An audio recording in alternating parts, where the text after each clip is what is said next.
दिन पहले मालूम हुआ कि अब्बास सिद्दीकी साहब और बैरिस्टर असदुद्दीन अवैसी साहब एक साथ गठबंधन में लड़ेंगे। तो यहां पर बंगाल की अगर विधानसभा सीट की बात की जाए तो लगभग यहां पर 90 से 100 सीटों में जो है मुसलमानों की आबादी ज्यादा है। तो अगर दोनों गठबंधन में लड़ते तो कहीं ना कहीं यहां पर मजलिस को 60 से 70 सीटों में कामयाबी मिलती है। अगर अब्बास सिद्दीकी साहब अगर AIMIM से अगर नहीं गठबंधन में लड़ते हैं तो फिर भी यहां पर मजलिस को बहुत बड़ी कामयाबी मिलने वाली है।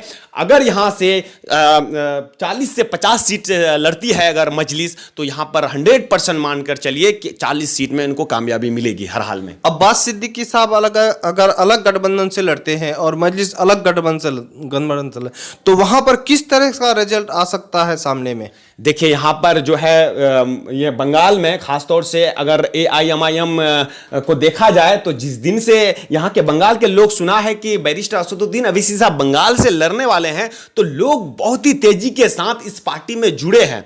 हालांकि वो अब्बास सिद्दीकी साहब पार्टी जो है वो पुरानी पार्टी है, वो बहुत दिन से वहां पर हैं, लोगों को बहुत दिन से जोड़ कर रखे हैं। लेकिन ये जो मजलिस जो है AIMIM पार्टी वो नया आया है, हालांकि है पुराना, लेकिन बंगाल में इस बार पहली बार लड़ने जा रही है।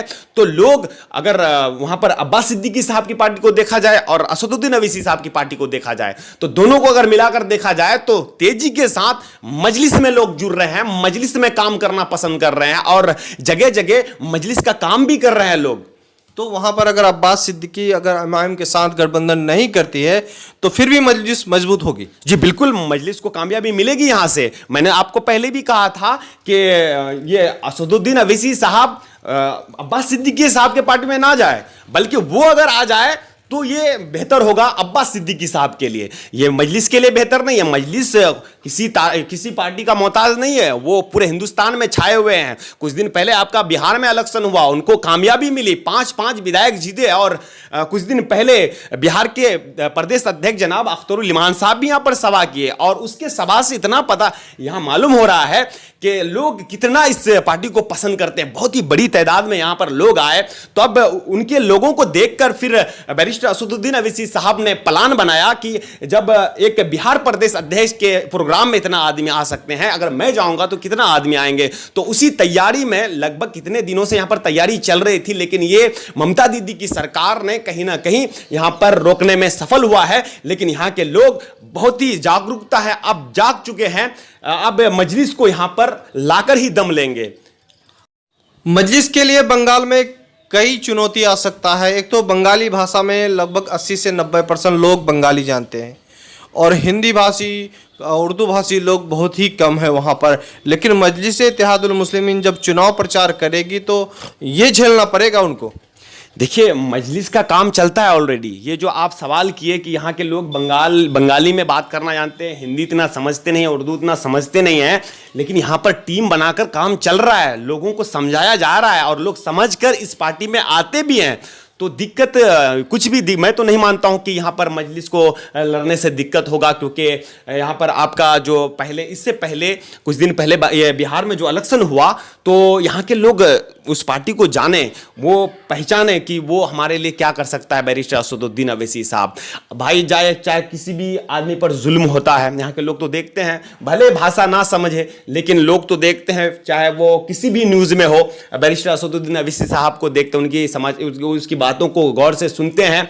तो हर जगह उन्होंने आवाज़ उठाया सभी के लिए, चाहे वो पार्लियामेंट हो, चाहे वो संसद हो, चाहे कोई भी किसी भी तरह का प्रोग्राम हो, वो हमेशा दलितों की बात करते हैं, मजलूमों के लिए बात करते हैं, जिनके साथ गैर इंसाफी होता है वो उनके साथ देते हैं हमेशा।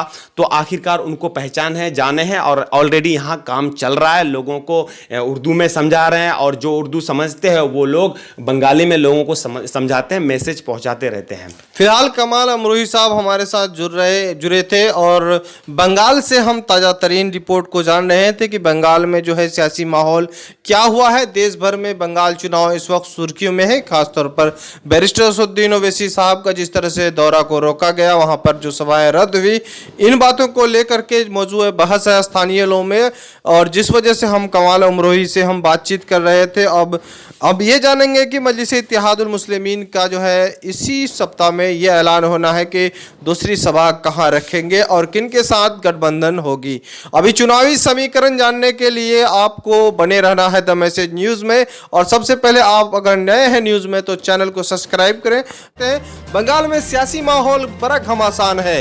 इस वक्त ग्राउंड रिपोर्ट हम जानेंगे कि मजलिस इत्तेहादुल मुस्लिमीन के राष्ट्रीय अध्यक्ष बैरिस्टर असदुद्दीन ओवैसी का जिस तरह से सभा को रद्द करना पड़ा, तो वहां का सियासी माहौल क्या है। फिलहाल हमारे साथ द मैसेज न्यूज़ के ग्राउंड रिपोर्टर कमाल अमरोही साहब जुड़ रहे हैं। क्या हालात है वहां पर कमाल अमरोही साहब, जो जिस तरह से बैरिस्टर असदुद्दीन ओवैसी साहब का जो सभा रद्द हुआ और वहां का किस तरह का माहौल अभी वहां पर देखा जा रहा है? जी देखिए, बैरिस्टर असदुद्दीन ओवैसी साहब का जो प्रोग्राम होने वाला था और यहाँ पर रद्द किया गया है, तो यहाँ जो है बंगाल के लोग बहुत कई दिनों से तैयारी में लगे हुए थे कि हमारे जो AIMIM के राष्ट्रीय अध्यक्ष जनाब बैरिस्टर असदुद्दीन ओवैसी साहब बंगाल आ रहे हैं और बहुत ही जोर शोर के साथ तैयारी चल रही थी। जब यहाँ पर ममता दीदी की सरकार ने अपना ये तानाशाही सरकार जो यहाँ पर रद्द किया है बैरिस्टर असदुद्दीन ओवैसी साहब के जो प्रोग्राम को, तो यहाँ के लोग, बंगाल के लोग बहुत ही गुस्से में हैं। और इससे यही पता चलता है कि आखिर मजलिस से क्यों ममता दीदी को हो रही है परेशानी। क्या लग रहा है ये सभा रद्द होने के बाद मजलिस कमजोर हुई है या मजबूत हुई है?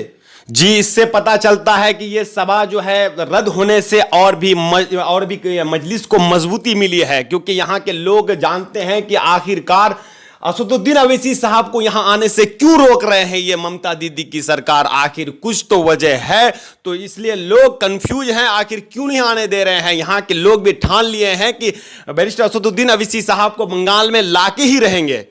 फिलहाल बताते हैं कि वहां पर सियासी माहौल पीरजादा अब्बास सिद्दीकी पर टिका हुआ है। और पीरजादा अब्बास सिद्दीकी का जो जिस तरह से बयान आ रहा है, कभी कांग्रेस लेफ्ट के साथ वो गठबंधन करने जा रहे हैं तो कहीं MIM को सपोर्ट कर रहे हैं, तो क्या झलक रहा है वहाँ की सियासत में, खासतौर पर लोगों के अंदर किस तरह का मौजूद बहस चल रहा है इस तरह के बयान को लेकर? देखिए, यहाँ के जो लोग हैं तो ये नहीं चाहते थे कि मजलिस पीरजादे अब्बास सिद्दीकी के साथ जाए।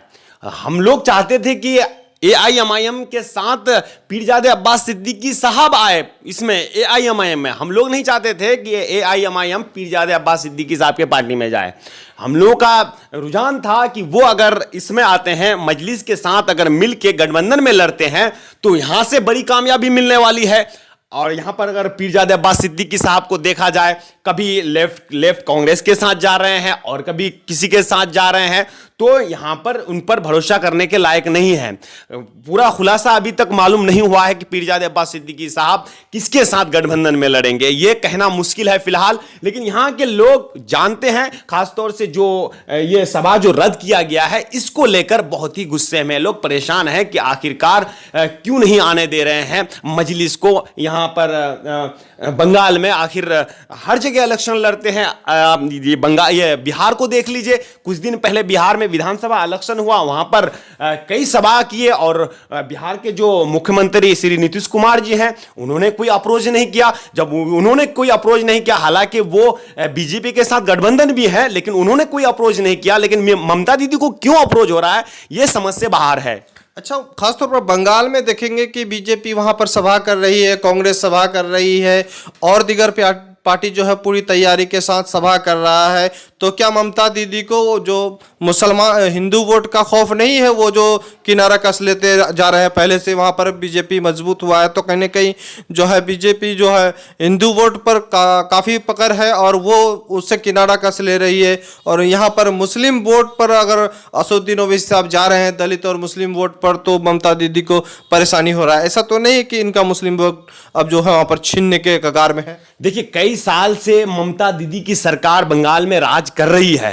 उनको भी पता है कि मैं बहुत दिन से राज कर रहा हूं और लोगों को बेवकूफ बनाकर रखा हूं, तो वो बखूबी जानते हैं। और यहां जब बैरिस्टर असदुद्दीन ओवैसी साहब यहां पर सभा करेंगे, लोगों को जब बताएंगे और जब लोगों का दिमाग खुलेगा और सारी हकीकत जब सामने आएंगे, तो कहीं ना कहीं इससे ममता दीदी को बहुत बड़ा झटका लगने वाला है। जो कि यहां के मुसलमानों को, दलितों को जो झांसे में रखे हैं, आज तक कोई रोजगार नहीं मिल पाया किसी को, अभी तक विकास नहीं हो पाया है मुस्लिम एरिया में, में खास तौर से, तो यहां पर मुस्लिम को लेकर बहुत ही बड़ा बेवकूफ बनाया गया है ममता दीदी की सरकार ने। इसलिए उन्होंने सोचा कि अगर बैरिस्टर असदुद्दीन अवैसी साहब यहां पर आकर सभा करते हैं तो लोगों को सारे हकीकत बता देंगे, क्योंकि असदुद्दीन अवैसी साहब ऐसे शख्स हैं जिन्होंने हमेशा दलितों के लिए, मजलूमों के लिए और मुसलमानों के लिए आवाज उठाया है। तो यहां पर